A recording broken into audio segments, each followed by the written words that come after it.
सर्वमंगलमांगल्ये शिवे सर्वार्थसाधिके शरण्ये त्र्यंबिके गौरी नारायणी नमोस्तुते। ओम दुम दुर्गाय नमः। आज की कथा में आप सभी भक्तों का हार्दिक स्वागत है। माँ जगदम्बा सदैव अपनी कृपा आप पर बनाए रखें। कल का अध्याय सुनने के लिए आप सभी भक्तों का बहुत बहुत आभार। और अब भगवती जगदम्बा का ध्यान करके आज की पावन कथा का प्रारंभ करते हैं। वैदिक मार्ग के अनुसार जिसे विद्या कहते हैं, जो सर्वदा आदि शक्ति कही जाती है, जिन्हें योगी लोग पराशक्ति भी कहते हैं, जो सर्वज्ञ भव बंधन काटने में निपुण है तथा जो सबके हृदय में विराजती रहती हैं, और दुरात्मा प्राणी जिन्हें जान नहीं सकते, मुनियों के ध्यान करने पर जो शीघ्र ही प्रत्यक्ष दर्शन देती हैं, वे भगवती सर्वदा सिद्धिदायिनी बनी रहें, जो सत असत रूप उस जगत की सृष्टि करके अपनी त्रिगुणात्मिका अर्थात सत्व रज तम शक्ति द्वारा उसका पालन करती हैं तथा प्रलय के अंत में उसका संहार करके अकेली स्वयं लीला रमण करती हैं। उन समस्त विश्व की जननी भगवती का मैं मन ही मन स्मरण करता हूँ। यह संसार में प्रसिद्ध है कि ब्रह्मा ही इस संपूर्ण जगत के सृष्टा हैं। साथ ही सभी वेदज्ञ तथा पुराण वेत्ता भी यही कहते हैं। उनका भी यही कथन है कि भगवान विष्णु के नाभि कमल से ही उन ब्रह्मा की उत्पत्ति हुई है, जो स्वतंत्र नहीं है, अपितु विष्णु की प्रेरणा से ही वे संसार की सृष्टि करते हैं। जब कल्पांत में सर्वत्र जलमय हो जाता है, तब केवल शेष सैया पर भगवान विष्णु शयन करते हैं और उन्हीं के नाभि कमल से ब्रह्मा का आविर्भाव होता है। इस प्रकार जब सहस्त्र फण वाले शेष ही विष्णु के आधार हैं, तो फिर उन मुरारी को भी सर्वाधार भगवान कैसे कहा जाए। प्रलय काल में समुद्र का जल भी तो रस रूप ही है और बिना पात्र रस कहीं ठहर नहीं सकता। अतएव जो सब प्राणियों में शक्ति रूप में विराजती रहती हैं, मैं उन संपूर्ण संसार की जननी आदि शक्ति भगवती की शरण ग्रहण करता हूँ। योग निद्रा में लीन भगवान विष्णु को देखकर उनके नाभि कमल पर विराजमान ब्रह्मा ने जिन देवी की स्तुति की थी, मैं उन्हीं पराशक्ति भगवती की शरणागत हूँ। हे मुनिजनों, उन्हीं निर्गुण तथा सगुण रूप वाली तथा मुक्तिदायिनी योग माया का ध्यान करके मैं यहाँ संपूर्ण देवी भागवत पुराण कह रहा हूँ। आप लोग ध्यान पूर्वक सुनिए। यह श्रीमद देवी भागवत नामक पुराण अत्यंत पवित्र एवं उत्तम है। इसमें 18,000 सुंदर श्लोक हैं। कृष्ण द्वैपायन द्वारा विरचित इस श्रीमद देवी भागवत पुराण में कल्याणकारी 12 स्कंद तथा कुल 318 अध्याय बताए गए हैं। उनमें प्रथम स्कंद में 20 अध्याय, द्वितीय में 12, तृतीय में 30 और चतुर्थ में 25 अध्याय हैं। पंचम स्कंद में 33 अध्याय, षष्ठ में 31 अध्याय, सप्तम में 40, अष्टम में तत्व संख्या के बराबर अर्थात 24, नवम में 50 और दसम स्कंध में 13 अध्याय मुनि व्यास जी ने कहे हैं। इसी प्रकार हे मुनिगण, एकादश स्कंध में 24 और द्वादश स्कंध में 14 अध्याय बताए गए हैं। इस प्रकार महात्मा व्यास जी ने इस महापुराण में अध्यायों की संख्या बताई है। इसमें श्लोकों की संख्या 18,000 कही गई है। सर्ग प्रतिसर्ग, वंश वर्णन, मनवंतर तथा वंशानुचरित, इस प्रकार पुराणों के ये 5 लक्षण हैं, जो कल्याणमयी भगवती नित्या, निर्गुणा, व्यापक रूप से सृष्टि में स्थित रहने वाली, विकार रहित, योग गम्या, सबकी आधार रूपा तथा तुरीय अवस्था में प्रतिष्ठित हैं। उन्हीं की सात्विकी, राजसी और तामसी शक्तियां महासरस्वती, महालक्ष्मी तथा महाकाली नामक देवियों के रूप में प्रकट होती हैं। उन्हीं तीनों शक्तियों का सृष्टि के लिए शरीर धारण करना ही शास्त्र के विद्वानों के द्वारा सर्ग कहा गया है। तदनंतर जगत के सृजन, पालन तथा संहार के लिए ब्रह्मा, विष्णु और महेश की उत्पत्ति कही गई है और उसे प्रतिसर्ग बताया गया है। चंद्रवंशी, सूर्यवंशी राजाओं के वंश वर्णन तथा हिरण्यकशिपु आदि दैत्यों के वंश कथन को वंश कहा गया है। इसी प्रकार स्वयंभू आदि 14 मनुओं का वर्णन एवं उनके समय विभाग मनवंतर कहलाते हैं और उन मनुओं के वंश का क्रमशः वर्णन करना ही वंशानुचरित कहा गया है। हे मुनिवरों, इस प्रकार सभी पुराण उपर्युक्त 5 लक्षणों से युक्त होते हैं। 1.25 लाख श्लोकों का महाभारत नामक ग्रंथ भी व्यास जी ने ही रचा है। यह इतिहास कहलाता है, जो वेद सम्मत होने के कारण 5वां वेद कहा गया है। शौनक जी बोले, हे सूत जी, वे पुराण कौन कौन से होते हैं और कितने हैं? हम लोगों को सुनने की उत्कट इच्छा है और आप तो सर्वज्ञ हैं, अतः विस्तार से बताइए। कली काल से भयभीत हम ब्राह्मण नैमिषारण्य में ही रहते हैं। ब्रह्मा जी ने मनोमय चक्र हमें देकर ये आदेश दिया था कि इसी चक्र के पीछे पीछे आप लोग चले जाएं और जहां इस चक्र की नैमी शीर्ण हो जाए, वह देश परम पवित्र कहा गया है। वहां कभी कलयुग का प्रवेश नहीं होगा। आप लोग वहां तब तक रहें जब तक कि पुनः सत्ययुग न आ जाए। उनका यह वचन सुनकर तथा उनकी बातों को हृदय में रखकर हम लोग सब देशों के दर्शनार्थ उस मनोमय चक्र के पीछे पीछे तत्काल चल दिए। चलते चलते इसी स्थान पर पहुंचकर उस चक्र की नेमी हम लोगों के देखते देखते ही शीर्ण हो गई। तभी से ये स्थान परम पवित्र नैमिष क्षेत्र के नाम से प्रसिद्ध हुआ। यहाँ कभी कली का प्रवेश नहीं होता। इसीलिए मैंने अनेक ऋषि मुनियों, सिद्धगणों एवं कली से भयभीत महात्माओं के साथ यहाँ अपना निवास बना लिया है। हम लोगों ने यहाँ पर चरु पुरोडाश आदि द्वारा अनेकों पशुवध विहीन यज्ञ किए हैं और जब तक सतयुग न आ जाए तब तक हम लोगों का यहीं रहने का दृढ़ निश्चय है। हे सूत जी, आप निश्चित रूप से हम लोगों के सौभाग्य से ही यहाँ पहुंचे हैं। इसीलिए आप इस ब्रह्म समित पावन पुराण की कथा कहिए।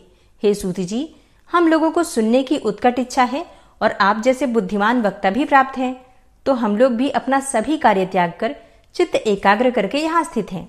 अतः हे सूत जी, आप चिरंजीवी हो तथा तीनों प्रकार के तापों दैहिक, दैविक और भौतिक से मुक्त रहकर हम लोगों को परम पवित्र तथा कल्याणकारी श्रीमद् देवी भागवत महापुराण की कथा सुनाइए, जिसमें धर्म, अर्थ और काम का विधिवत वर्णन किया गया है। महर्षि व्यास जी ने भी बताया है कि इसके द्वारा ज्ञान प्राप्त करके पुनः उससे मुक्ति मिलती है। हे सूत जी, महर्षि वेद व्यास ने जिस पवित्र पुराण को कहा है उसके मनोहर कथा चरित्रों को सुनने से हमारी कभी तृप्ति नहीं होती है। सभी गुणों का एकमात्र स्थान, परम पवित्र, समस्त संसार की जननी भगवती के लीला नाट्य के समान विचित्र, सभी पाप समूहों का नाश करने वाले तथा सब प्रकार की अभिलाषाओं को पूर्ण करने वाले तथा भगवती के नाम से समन्वित श्रीमद् देवी भागवत पुराण को प्रकट कीजिए। सूत जी बोले कि हे मुनीश्वर वृंद, सत्यवती सुत वेद व्यास जी से मैंने जिस प्रकार से पुराणों को सुना है उसे मैं आप लोगों से कहता हूँ, आप लोग ध्यान पूर्वक सुनिए। यह श्रीमद् देवी भागवत पुण्य प्रदान करने वाला, सब प्रकार के दुखों का नाश करने वाला, सब प्रकार के मनोरथों को पूर्ण करने वाला, मोक्षदाता और वैदिक भावों से ओतप्रोत तथा सभी आगमों के रसों से परिपूर्ण, अत्यंत मनोहर एवं मुमुक्षु जनों को सदा प्रिय लगने वाला है। जिस अत्यंत पवित्र पुराण को रचकर व्यास जी ने अरणी के गर्भ से उत्पन्न विद्वान महात्मा एवं विरक्त अपने पुत्र सुखदेव जी को पढ़ाया था, हे मुनिवृंद, उसी रहस्यमय महापुराण श्रीमद् देवी भागवत को मैंने भी करुणा सागर अपने गुरु व्यास जी के मुख से संपूर्ण रूप से यथार्थता सुना तथा उनकी कृपा से उसे हृदयंगम कर लिया।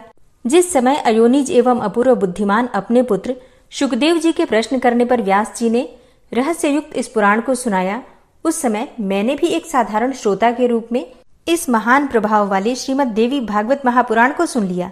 हे सर्वश्रेष्ठ मुनिजन, श्रीमद् भागवत रूपी इस कल्प वृक्ष के फल के स्वाद के प्रति आदर बुद्धि रखने वाले तथा अपार संसार सागर से पार पाने के लिए श्री सुखदेव जी ने अनेकों प्रकार की सुंदर एवं रसमयी कथाओं से युक्त जिस अद्भुत महापुराण को विधिवत अपने कर्णपुट से प्रेम पूर्वक सुना, उसे श्रवण करके भी जो कलिकाल के भय से मुक्त न हुआ, भला ऐसा प्राणी इस भूतल पर कौन होगा?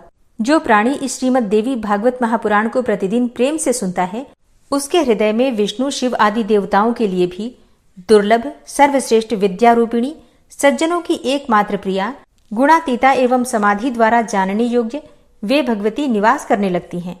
अतः सर्वांग सुंदर इस मानव तन को पाकर संसार सागर के अगाध सलिल से पार होने के लिए जलयान के समान परम सुखदायी श्रीमद् देवी भागवत पुराण एवं उसके वक्ता को प्राप्त करके भी जो मूर्ख इसका श्रवण नहीं करता, वह विधाता के द्वारा वंचित ही कहा जाएगा। इस दुर्लभ मनुष्य देह में दोनों कानों को प्राप्त करके भी जो सांसारिक मनुष्य केवल दूसरों के दुर्गुणों को ही सुना करता है, वह अधम मंद बुद्धि, चारों उत्तम पदार्थों को देने वाला तथा सब रसों से परिपूर्ण इस निर्मल पुराण को भूतल पर मनुष्य क्यों नहीं सुनता? ऋषिगण बोले कि हे सौम्य, महर्षि व्यास की किस पत्नी से सुखदेव जी उत्पन्न हुए, उनका जन्म किस प्रकार हुआ और किस प्रकार से उन्होंने इस संहिता का सम्यक अध्ययन कर लिया? आपके द्वारा ही वे अयोनिज कहे गए हैं, तो फिर अरणी से उनकी उत्पत्ति कैसे हुई? हे महामते, इस बात में तो हमें महान संशय हो रहा है, आप उसका समाधान करें। हम लोगों ने पहले ही सुना है कि महातपस्वी सुखदेव जी गर्भयोगी थे। ऐसी स्थिति में उन्होंने इतने विस्तृत पुराण अर्थात श्रीमद् देवी भागवत का अध्ययन कैसे कर लिया? तब सूत जी कहते हैं कि प्राचीन काल में एक समय सत्यवती के पुत्र व्यास जी सरस्वती नदी के किनारे अपने आश्रम में गौरैया पक्षी का जोड़ा देखकर आश्चर्यचकित हो गए। अंडे से तत्काल पैदा हुए लाल मुख वाले, सुंदर अंगों वाले एवं पंख रहित शिशु को घोंसले में ही छोड़कर वे दोनों उड़ गए और अत्यंत परिश्रम से चारा लाकर उस शिशु के चोंच में डालते हुए दोनों पक्षी अत्यंत आह्लाद युक्त होकर उस शिशु के अंगों को अपने अंगों से रगड़ते हुए प्रेम पूर्वक उसके सुंदर मुख को चूम रहे थे।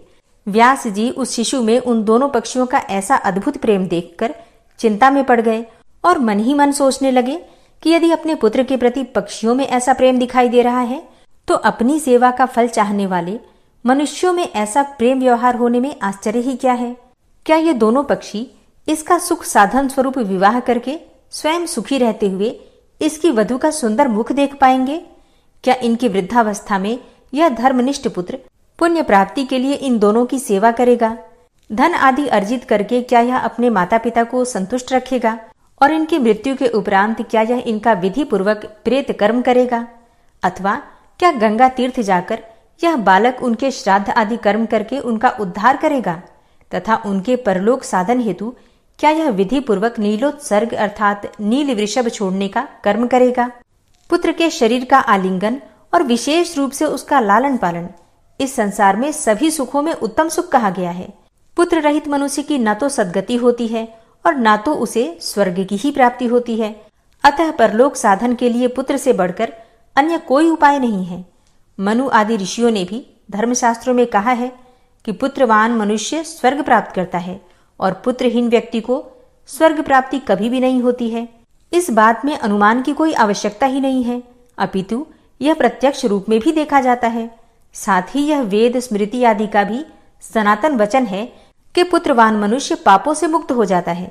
रोगावस्था में तथा मरण काल में भूमि शैया पर पड़ा हुआ संतानहीन प्राणी दुखित होकर अपने मन में विचार करता है कि मेरे घर में पर्याप्त धन है, अनेकों प्रकार के पात्र हैं तथा मेरा यह भवन भी अत्यंत सुंदर है, किंतु अब इन सब का स्वामी कौन होगा?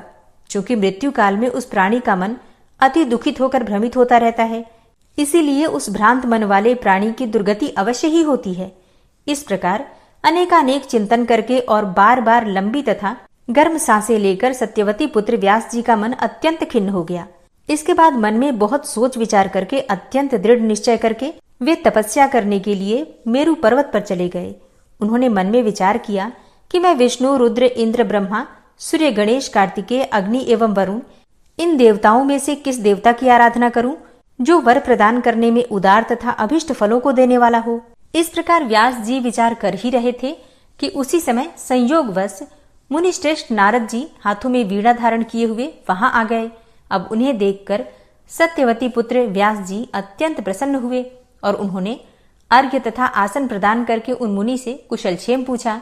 कुशल प्रश्न सुन लेने के पश्चात मुनिवर नारद जी ने पूछा, हे द्वैपायन, आप किस कारण से चिंताग्रस्त हैं, मुझे बताएं। तब व्यास जी बोले, संतानहीन व्यक्ति की सद्गति नहीं होती और कभी भी उसके मन में सुखानुभूति नहीं होती है। इसी बात को लेकर मैं अत्यंत दुखित हूँ और बार बार यही सोचता रहता हूँ कि मैं अभिलाषित फल देने वाले किस देवता को अपनी तप साधना से प्रसन्न करूं। इसी चिंता में पड़ा हुआ मैं अब इसके समाधान हेतु आपकी शरण में हूँ। हे महर्षि, आप तो सब कुछ जानने वाले हैं। हे कृपा सिंधु, आप मुझे शीघ्र ही बताएं कि मैं किस देवता की शरण में जाऊं जो प्रसन्न होकर मुझे पुत्र प्रदान कर दे। सूत जी बोले कि व्यास जी के द्वारा इस प्रकार पूछे जाने पर वेद वेत्ता तथा महामना महर्षि नारद अत्यंत प्रेम पूर्वक कृष्ण द्वैपायन से कहने लगे। नारद जी बोले कि हे पाराशर तनय, हे महाभाग, आपके द्वारा जो प्रश्न यहाँ मुझसे पूछा गया है वैसा ही प्रश्न पूर्व काल में मेरे पिता ब्रह्मा जी ने मधुसूदन भगवान विष्णु से किया था। मेरे पिता ब्रह्मा जी कौस्तुभ मणि की प्रभा से दीप्तिमान, शंख चक्र गदा और पद्म धारण करने वाले, पीत वस्त्र धारण करने वाले, 4 भुजाओं वाले, श्रीवत्स चिन्ह से विभूषित वक्षस्थल वाले, सभी लोकों के कारण स्वरूप देवाधिदेव, जगतगुरु, जगदीश्वर, वासुदेव, देवेश, जगतपति श्रीनाथ विष्णु को ध्यान में अवस्थित होकर कठोर तप करते हुए देखकर अत्यंत विस्मय में पड़ गए और उन्होंने पूछा। ब्रह्मा जी बोले कि हे देवाधिदेव, हे जगन्नाथ, हे भूत भविष्य वर्तमान के स्वामी, आप किस लिए यह कठोर तपस्या कर रहे हैं? हे जनार्दन, आप किसके ध्यान में लीन हैं? हे देवेश, यह देखकर मैं परम विस्मय में पड़ गया हूँ कि समस्त विश्व का स्वामी होते हुए भी आप ऐसा ध्यान कर रहे हैं। भला इससे बढ़कर अन्य कौन सी विचित्र बात होगी। आपके नाभि कमल से प्रादुर्भूत होकर मैं संपूर्ण लोकों के कर्ता के रूप में अधिष्ठित हूँ। हे लक्ष्मीपते, आपसे भी श्रेष्ठतर कौन देवता है, उस देवता को मुझे बताइए। हे जगन्नाथ, मैं तो यही जानता हूँ कि आप ही आदि स्वरूप, सबके कारण, निर्माता, पालनकर्ता, संहारक तथा सभी कार्यों को संपादित करने वाले हैं। हे महाराज, आपकी इच्छा से ही मैं इस जगत के रचना कार्य में प्रवृत्त होता हूँ और सदा आपके ही आदेश से शंकर जी प्रलयावस्था में जगत का संहार करते हैं। हे ईश, आपकी आज्ञा से ही सूर्य आकाश में नियमित रूप से भ्रमण करता है, शुभ तथा अशुभ हवा चलती है, अग्नि ताप धारण करती है और मेघ वृष्टि करता है। तो फिर आप किस देवता का ध्यान कर रहे हैं, यह मेरी महती शंका है। मैं तो तीनों लोकों में आपसे बढ़कर अन्य किसी देवता को नहीं जानता हूँ। हे सुव्रत, मैं आपका भक्त हूँ, अतः कृपा करके अपनी तपस्या का रहस्य मुझे बताइए, क्योंकि यह तो सर्वविदित है कि महान लोग अपने भक्तों से कुछ भी गोपनीय नहीं रखते हैं। ब्रह्मा जी का वचन सुनकर भगवान विष्णु उनसे बोले कि हे ब्रह्मन, आपको अपने मन की बात बताता हूँ, आप उसे एकाग्रचित्त होकर सुने। यद्यपि सभी देव, दानव और मानव यही जानते हैं कि आप जगत की रचना, मैं जगत के पालन और शिवजी जगत के संहार के परम कारण हैं, तथापि वेद तत्वज्ञ विद्वान यह तर्क करते हैं कि किसी शक्ति के द्वारा ही आप सृष्टि के कर्ता हैं, मैं भरता हूँ और शंकर जी हरता है। जगत की रचना के लिए आप में राजसी शक्ति विद्यमान है, मुझ में सात्विक शक्ति स्थित है तथा शिवजी में तामसी शक्ति बताई गई है। और उस शक्ति के न रहने पर आप ना तो सृष्टि की रचना कर सकते हैं, न मैं पालन कार्य करने में समर्थ हो सकता हूँ और न तो शंकर संहार कर सकते हैं। तो हे विभो, हम सभी निरंतर उसी शक्ति के अधीन रहते हैं। हे सुव्रत, अब प्रत्यक्ष तथा परोक्ष से संबंधित दृष्टांत भी आप सुनिए। इसमें कोई संशय नहीं है कि मैं परतंत्र होकर शेष शैया पर शयन करता हूँ और उसी शक्ति के अधीन होकर समय पर काल का वशवर्ती होकर मैं शयन से उठता हूँ। उसी शक्ति का अवलंबन प्राप्त करके मैं सदा तपश्चरण करता रहता हूँ। मैं कभी लक्ष्मी के साथ सुखपूर्वक विहार करता हूँ और कभी दानवों के साथ अत्यंत भीषण, शरीर को चूर्ण कर देने वाला तथा लोगों को भयभीत कर देने वाला युद्ध भी करता हूँ। हे धर्मज्ञ, आप तो प्रत्यक्ष जानते हैं कि पूर्व समय में मेरे द्वारा उस महासिंधु में 5000 वर्षों तक भीषण बाहु युद्ध किया गया था। हे देव, कान की मैल से उत्पन्न हुए अत्यंत दुष्ट, मदोन्मत्त तथा अहंकारी मधुकैटभ नामक दोनों दानवों का मैंने देवी की कृपा से ही संहार किया था। हे महाभाग, क्या आप उस समय परात्पर कारण स्वरूपा महाशक्ति को जान नहीं पाए थे? अतः बार बार क्यों पूछ रहे हैं? उसी शक्ति की इच्छा से मैं परम पुरुष के रूप में महासागर में विचरण करता हूँ और विभिन्न युगों में कच्छप, वराह, नृसिंह तथा वामन के रूप में अवतरित होता रहता हूँ। तिर्यक योनि में उत्पन्न होना किसी के लिए भी प्रिय नहीं होता। मैं अपनी इच्छा से वामन, वराह आदि योनियों में उत्पन्न नहीं होता हूँ, अपितु इसमें उसी शक्ति की प्रेरणा ही परम कारण है। भला ऐसा कौन होगा जो लक्ष्मी के साथ परम सुखदायक विहार का त्याग करके मत्स्यादि नीच योनियों में जन्म लेगा? यदि मैं स्वतंत्र होता तो सुखदायिनी सैया को छोड़कर गरुड़ रूपी आसन पर बैठकर महाभयंकर युद्ध क्यों करता? हे अज, प्राचीन काल में एक बार आपके समक्ष ही धनुष की प्रत्यंचा टूट जाने के कारण मेरा सिर छिन्न हो गया था। तब शिल्पकारों में श्रेष्ठ आपने फिर से मेरे धड़ पर घोड़े का सिर जोड़ दिया था। हे लोक निर्माता, उसी समय से मैं हयग्रीव नाम से लोक प्रसिद्ध हुआ। यह सब आपके सामने घटित हुआ था। यदि मैं स्वाधीन होता तो संसार में यह विडंबना कैसी होती? अतएव मैं स्वतंत्र नहीं हूँ, अपितु सर्वथा उसी शक्ति के अधीन हूँ। मैं निरंतर उसी शक्ति का ध्यान करता रहता हूँ। हे कमलोद्भव, मैं इसके अतिरिक्त अन्य कुछ भी नहीं जानता। नारद जी बोले, हे व्यास जी, भगवान विष्णु ने ब्रह्मा जी से इस प्रकार कहा था। हे मुनिश्रेष्ठ, मेरे पिता ब्रह्मा जी ने वे सब बातें मुझसे कही थी, अतः आप भी कल्याणकारी पुत्र प्राप्ति के उद्देश्य से सर्वथा संशय रहित होकर अपने हृदय कमल में देवी भगवती के चरणारविंद का ध्यान कीजिए। वे देवी आपके समस्त अभिलषित फलों को अवश्य प्रदान करेंगी। सूत जी बोले, नारद जी के ऐसा कहने पर सत्यवती पुत्र व्यास जी देवी के चरणारविंद में अपना ध्यान केंद्रित करते हुए तपस्या करने के लिए पर्वत पर चले गए। तब ऋषियों ने पूछा, हे सूत जी, हमारा चित्त संदेह रूपी सागर में पूर्णतः डूबता जा रहा है, क्योंकि आपने महान आश्चर्यजनक तथा संसार को विस्मित कर देने वाली यह बात कह दी कि विष्णु के शरीर से उनका सिर अलग हो गया था और वे सर्वपालक जनार्दन पुनः हैग्रीव हो गए थे। वेद भी जिन भगवान विष्णु का स्तवन करते हैं, समस्त देवता जिनका आश्रय ग्रहण करते हैं, जो आदि देव हैं, जगत के स्वामी हैं और सभी कारणों के भी कारण हैं, दैव योग से उनका भी मस्तक कैसे कट गया? हे महामते, वह सब आप हमसे विस्तार पूर्वक शीघ्र कहिए। सूत जी बोले कि हे मुनियों, आप सभी लोग एकाग्रचित्त होकर परम तेजस्वी देवाधिदेव भगवान विष्णु का चरित्र सुनिए। किसी समय वे सनातन देव विष्णु 10,000 वर्षों तक भीषण युद्ध करके अत्यंत थक गए थे। तदनंतर एक समतल तथा शुभ स्थान पर पद्मासन लगाकर पृथ्वी पर स्थित प्रत्यंचा चढ़े हुए धनुष पर कंठ प्रदेश अर्थात गर्दन टिकाए हुए उस धनुष की नोक पर भार देकर लक्ष्मीपति भगवान विष्णु सो गए और थकावट के कारण दैव योग से उन्हें गहरी नींद आ गई। कुछ समय बीतने के बाद ब्रह्मा, शिव तथा इंद्र सहित सभी देवता यज्ञ करने को उद्यत हुए। वे सब देव कार्य की सिद्धि हेतु यज्ञों के अधिपति जनार्दन भगवान विष्णु के दर्शनार्थ वैकुंठ लोक गए। उस समय उन्हें वहां ना देखकर वे देवतागण ज्ञान दृष्टि से देख करके वहां पहुंचे जहां भगवान विष्णु विराजमान थे। वहां उन्होंने सर्वव्यापी भगवान विष्णु को योग निद्रा के वशीभूत होकर अचेत पड़ा हुआ देखा। तब वे देवगण वहीं रुक गए। सभी देवताओं के वहां रुक जाने के बाद जगतपति विष्णु को निद्रामग्न देखकर ब्रह्मा, रुद्र आदि प्रमुख देवता अत्यंत चिंतित हुए। तदनंतर इंद्र ने देवताओं से कहा, हे श्रेष्ठ देवगण, अब क्या किया जाए? हे श्रेष्ठ देवताओं, अब आप सभी यह विचार करें कि इनकी निद्रा किस प्रकार भंग की जाए। तब शिवजी ने इंद्र से कहा कि इनकी निद्रा को भंग करने से महान दोष लगेगा, किंतु हे श्रेष्ठ देवगण, यज्ञ कार्य भी अवश्य करणीय है। इसके बाद परमेष्ठी ब्रह्मा जी ने पृथ्वी पर स्थित धनुष के अग्रभाग को खा जाने के लिए दीमक का सृजन किया। उन्होंने यह सोचा कि दीमक के द्वारा धनुष का अग्रभाग खा जाने पर धनुष नीचा हो जाएगा, तब देवाधिदेव विष्णु निद्रा मुक्त हो जाएंगे और ऐसा हो जाने पर निस्संदेह देवताओं का संपूर्ण कार्य सिद्ध हो जाएगा। अतः सनातन ब्रह्मा जी ने दीमक को इस कार्य के लिए आदेश दिया। तब दीमक ने ब्रह्मा जी से कहा कि देवाधिदेव जगतगुरु लक्ष्मीपति भगवान विष्णु का निद्रा भंग मैं कैसे करूं? क्योंकि नींद में विघ्न डालना, कथा में विघ्न डालना, पति पत्नी के बीच भेद उत्पन्न करना एवं मां पुत्र के बीच वैर भाव पैदा करने के लिए षड्यंत्र करना, ये सभी कार्य ब्रह्म हत्या के समान कहे गए हैं।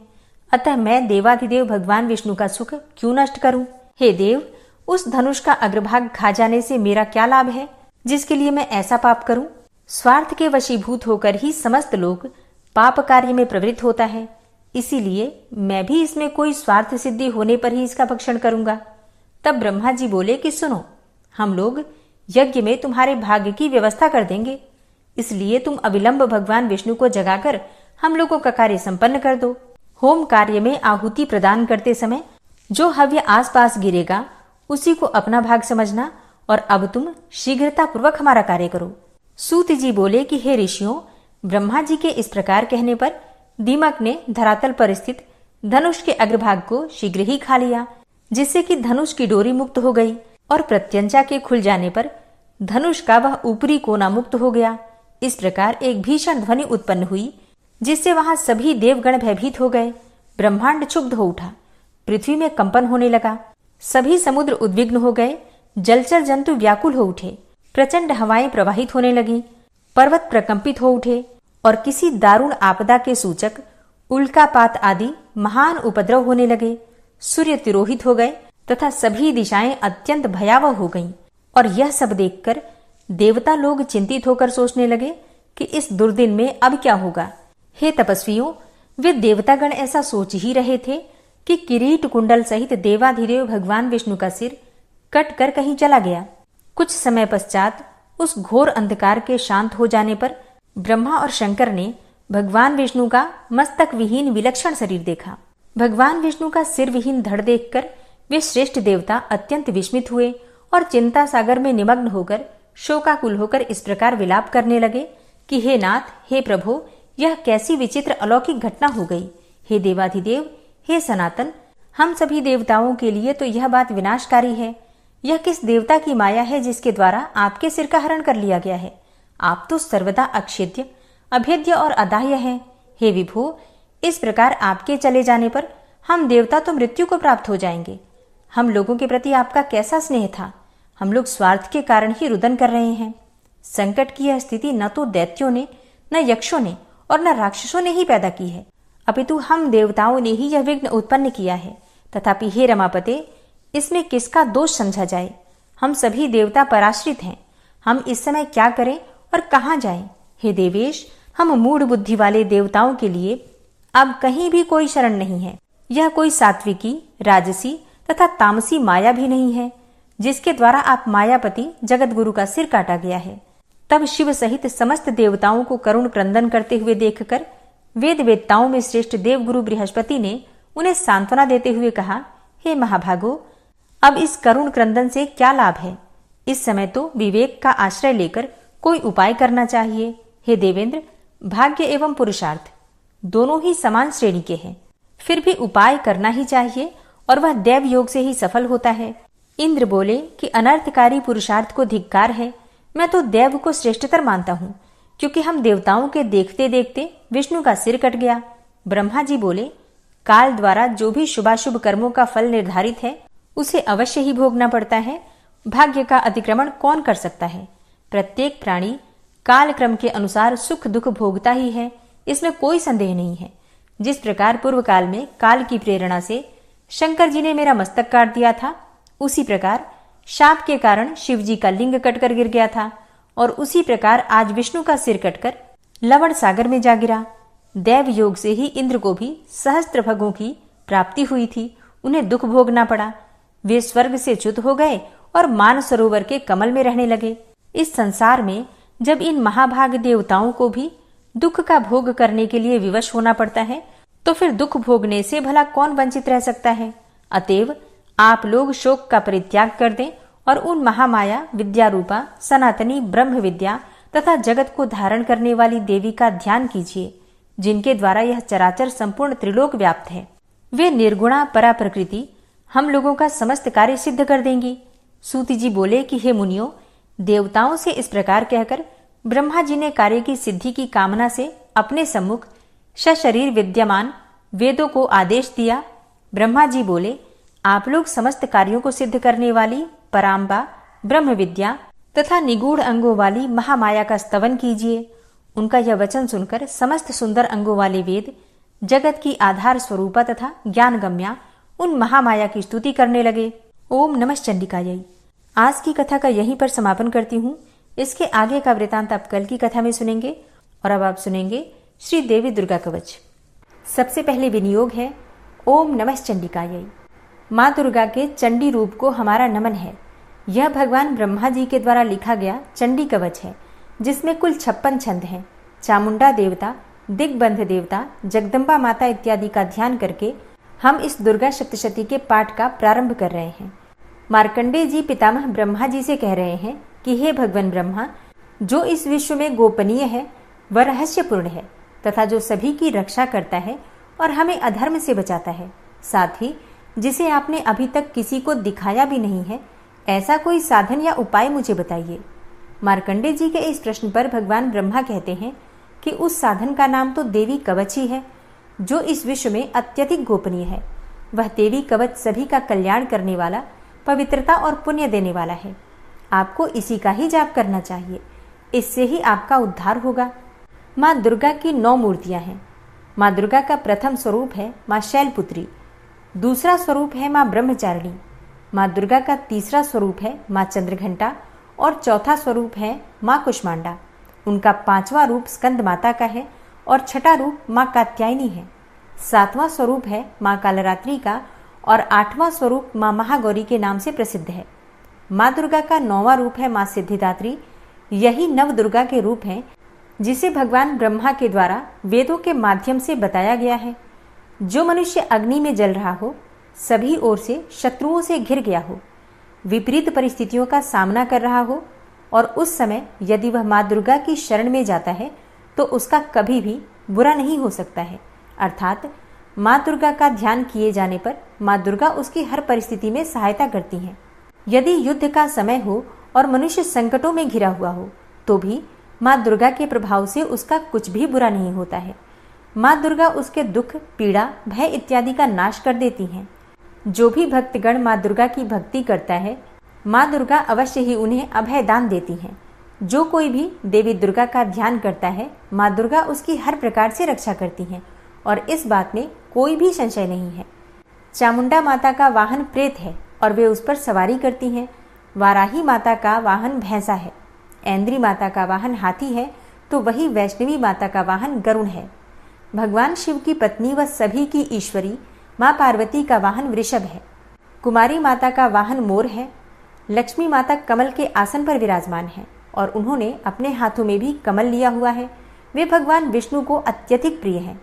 वृषभ पर बैठी हुई माँ पार्वती का रंग सफेद है। भगवान ब्रह्मा की पत्नी माँ ब्राह्मी या माँ सरस्वती हंस पर बैठी हुई हैं और सभी प्रकार के आभूषण पहने हुए हैं। इस प्रकार से माता रानी अपने भिन्न भिन्न रूपों में सभी तरह के योग व शक्तियों को ली हुई हैं। उन्होंने कई प्रकार के आभूषण व रत्न पहने हुए हैं जो उनकी शोभा को बढ़ा रहे हैं। माँ दुर्गा का एक रूप अत्यधिक क्रोध में रथ पर बैठा हुआ दिखाई देता है, जो दुष्टों का नाश करने के लिए है। वे अपने हाथ में शंख, सुदर्शन चक्र, गदा, हल, मूसल इत्यादि लिए हुए हैं। इसके अलावा उन्होंने अपने हाथों में खेटक, तोमर, परशु, पाश, त्रिशूल तथा उत्तम कोटि का धनुष भी लिया हुआ है। माँ दुर्गा दैत्यों, दुष्टों व राक्षसों का नाश कर देती हैं, भक्तों का कल्याण करती हैं तथा देवताओं का सदैव हित करती हैं। इसी उद्देश्य के तहत ही उन्होंने भिन्न भिन्न भांति के अस्त्र शस्त्र लिए हुए हैं। माँ दुर्गा के महारुद्र, प्रलयंकारी, पराक्रमी, महाशक्तिशाली, अत्यधिक उत्साही तथा भय का नाश कर देने वाले इस रूप को हम सभी नमस्कार करते हैं। माँ देवी के उस प्रलयंकारी रूप की ओर देखना भी बहुत मुश्किल है, जो शत्रुओं का भय बढ़ाने का कार्य करता है। पूर्व दिशा में इंद्री देवी मेरी रक्षा कीजिए, आग्नेय दिशा में अग्नि देवी मेरी रक्षा कीजिए, दक्षिण दिशा में वाराही माता, नैऋत्य कोण में खड़ग धारिणी माँ, पश्चिम दिशा में वारुणी देवी और वायव्य कोण में मृगवाहिनी देवी मेरी रक्षा कीजिए। उत्तर दिशा में माँ कुमारी, ईशान कोण में शूलधारिणी, आकाश से अर्थात ऊपर से माँ ब्रह्माणी तथा नीचे अर्थात पाताल लोक से माँ वैष्णवी मेरी रक्षा कीजिए। राक्षसों के शवों को अपने वाहन के रूप में उपयोग में लाने वाली माँ चामुंडा देवी, आप दशों दिशाओं से मेरी रक्षा कीजिए। आगे से माँ जया तथा पीछे से माँ विजया आप मेरी रक्षा कीजिए। माँ अजिता मेरे वाम भाग में और दक्षिण दिशा में अपराजिता देवी मेरी रक्षा करें। मेरे शिखा की रक्षा उद्योतिनी देवी और माँ उमा मेरे सिर की रक्षा करें, अर्थात उसमें वास करें। आप मेरे ललाट की मालाधारी के रूप में और भौहों का यशस्विनी के रूप में संरक्षण करें। भौहों के बीच में त्रिनेत्र के रूप में और नाक की यम घंटा के रूप में रक्षा करें। दोनों आंखों के बीच में शंख माता के रूप में और कानों की द्वारवासिनी के रूप में रक्षा करें। मेरे कपाल की कालिका के रूप में और कानों के मूल की शांकरी देवी रक्षा करें। नासिका की सुगंधा देवी और होंठ के ऊपरी भाग की चर्चिका देवी रक्षा करें। होंठ के निचले भाग की रक्षा अमृत कला देवी और जीभ की सरस्वती देवी रक्षा करें। मेरे दांतों की कुमारी देवी, कंठ की चंडिका देवी, घंटिका की चित्रघंटा देवी और तालु की महामाया देवी रक्षा करें। मेरी ठोड़ी की कामाक्षी देवी, वाणी की सर्वमंगला देवी, ग्रीवा की भद्रकाली तथा मेरुदंड की धनुर्धारी देवी रक्षा करें। बाहरी कंठ की नीलग्रीवा देवी, कंठ नलिका की नलकूबरी, कंधों की खड़गनी देवी और भुजाओं की वज्रधारिणी देवी रक्षा करें। दोनों हाथों की दंडिनी देवी, अंगुलियों की जगदम्बिका माता, नाखूनों की शूलेश्वरी देवी और पेट की कुलेश्वरी देवी रक्षा करें। स्तनों की महादेवी, मन की शोक विनाशिनी देवी, हृदय की ललिता देवी और उदर की शूलधारिणी देवी रक्षा करें। नाभि की कामिनी देवी, गुहा की गुहेश्वरी देवी, लिंग की पूतना व कामिका देवी तथा गुदा की महिषवासिनी देवी रक्षा करें। कटिभाग की भगवती देवी, घुटनों की विंध्यवासिनी देवी, जांघों की महाबला देवी रक्षा करें और सभी कामनाओं को पूरा करें। मेरी घुट्टियों की नारसिंही देवी, पैरों के आगे भाग की तेजसी देवी, पैरों की उंगलियों की श्री देवी और पैरों के तले की तलवासिनी देवी रक्षा करें। पैरों के नाखूनों की दृष्टा कराली देवी, केशों की ऊर्ध्वकेशिनी देवी, रोम छिद्रों की कौबेरी देवी तथा त्वचा की बागीश्वरी देवी रक्षा करें। माँ पार्वती देवी मेरे रक्त, मांस, हड्डियों इत्यादि की रक्षा करें। आंतों की कालरात्रि देवी और पित्त की मुकुटेश्वरी देवी रक्षा करें। पद्म कोशों की माँ पद्मावती देवी, कफ की चूड़ामणि देवी, नाखूनों की धार की ज्वालामुखी देवी और शरीर की संधियों की अभेद्या देवी रक्षा करें। मेरे वीर्य की रक्षा माँ ब्रह्माणी देवी, छाया की छत्रेश्वरी देवी तथा धर्मधारिणी देवी मेरे अहंकार व मन और बुद्धि की रक्षा करें। हे माँ दुर्गा, आप मेरे प्राणों, व्यान, उदान की समान रूप से रक्षा करें। वज्रहस्ता देवी मेरे प्राणों की रक्षा करें और मेरा कल्याण करें। आप मेरी सभी इंद्रियों, रस, रूप, गंध, शब्द व स्पर्श में बसती हैं। हे नारायणी देवी, आप मेरे सत्व गुण, रज गुण व तमोगुण की रक्षा करें। मेरे आयु की वाराही देवी, वैष्णवी देवी धर्म की, यश व कीर्ति की लक्ष्मी देवी तथा धन व विद्या की चक्रिणी देवी रक्षा करें। इंद्रा देवी मेरे गोत्र की, चंडी देवी मेरे पशुओं की, महालक्ष्मी देवी मेरे पुत्रों की और भैरवी देवी मेरी पत्नी की रक्षा करें। मेरे पथ की सुपथा देवी और उस मार्ग की क्षेमकरी देवी, राजा के दरबार में महालक्ष्मी देवी तथा सभी जगह निवास करने वाली विजया देवी मेरे भय की रक्षा करें। हे माँ दुर्गा, जो भी स्थान या अंग इस देवी कवच में रह गया है और वह अभी भी रक्षा करने योग्य है, तो आप उसकी भी रक्षा कीजिए। आप मेरे पापों का नाश करके मेरा उद्धार कीजिए। माँ दुर्गा की आज्ञा के बिना कोई भी व्यक्ति इस विश्व में एक कदम भी आगे नहीं बढ़ सकता है। हम यदि कहीं भी जा रहे हैं तो हमें अवश्य ही इस देवी कवच का पाठ करना चाहिए और उसके बाद ही प्रस्थान करना चाहिए। इस दुर्गा रक्षा कवच के पाठ से हमें हर जगह लाभ व सफलता मिलती है और हमारे सभी काम बन जाते हैं। हम जब भी माँ दुर्गा का ध्यान करते हैं, वैसे ही हमारे सभी काम बनते चले जाते हैं। उस व्यक्ति को इस पृथ्वी पर बिना किसी तुलना के परम यश और वैभव प्राप्त होता है। जो भी भक्तगण इस देवी रक्षा कवच का पाठ करता है, उसका भय समाप्त हो जाता है, युद्ध में उसकी विजय होती है तथा वह तीनों लोकों में पूजनीय हो जाता है। देवी माता का यह रक्षा कवच देवताओं तक के लिए बहुत दुर्लभ है। जो व्यक्ति इस देवी कवच का तीनों समय श्रद्धा भाव के साथ पाठ करता है, उसे देवी माता की कृपा से तीनों लोकों में विजय मिलती है। वह अकाल मृत्यु के भय से दूर होता है तथा 100 वर्षों से भी अधिक समय तक जीवित रहता है। इस दुर्गा कवच के पाठ से व्यक्ति के शरीर में होने वाले हर तरह के रोग समाप्त हो जाते हैं। उसके शरीर में बनने वाला विष भी समाप्त हो जाता है तथा कोई रोग उसका कुछ भी बिगाड़ नहीं सकता है। जो भी मनुष्य इस दुर्गा रक्षा कवच को अपने हृदय में धारण कर लेता है, उस पर इस पृथ्वी पर होने वाले सभी तरह के अभिचारण मंत्र, तंत्र का प्रभाव समाप्त हो जाता है। सभी तरह की डाकिनी, शाकिनी, अंतरिक्ष में रहने वाले अति शक्तिशाली व भयंकर डाकिन, भूत, पिशाच, यक्ष,